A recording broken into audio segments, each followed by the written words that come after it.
We have to find a way for the illegal immigrants in this country to come into our society, not for their sake, but for ours. We live in a country where the rule of law prevails. We live in a country where we're a pragmatic, can-do people that owns up to its problems. And we live in a country of democratic values. A country like that can't have 12 million people, a population the size of Pennsylvania, living on the margins of society and on the wrong side of the law. My debating partner, Eliseo Medina, has given you several good reasons why it's in our national interest, but even they don't exhaust the list. Think about security. We have 12 to 14 million people living amongst us whose names we don't know, who've never gone through a background check. For our sake, we need to find out who they are and get them onto the right side of the law. For the sake of order and well-being and functioning in our society. Many of these people pay taxes, but many do not.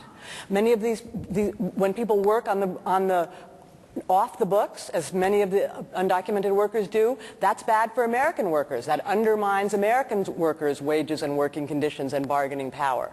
But most important, if we want to be a society where immigrants can assimilate, how can people assimilate from the wrong side of the law? How can people assimilate when they live to some degree on the run? How can people assimilate when they feel that they don't belong here and aren't welcomed and live on the margins of society? How can people assimilate when they aren't part of our body politic?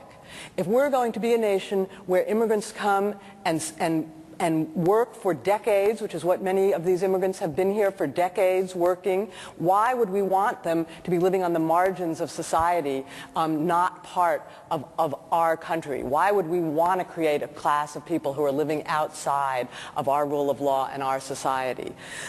Of course, yes, they have broken the law, and let's recognize that.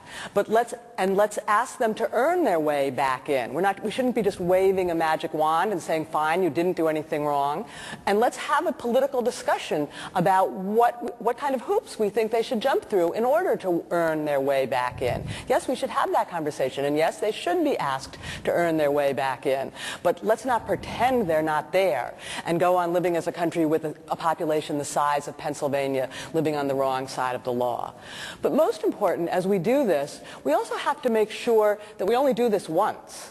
We can't go on decade after decade having an undocumented population and then wiping the slate clean. And the way to do that is to recognize what's really broken about the system, because these immigrants are only a symptom of what's broken about the system. And that is that for our economy today, in the globally interconnected economy that we live in the world, it's good for us to have people come and do jobs that Americans no longer want to do.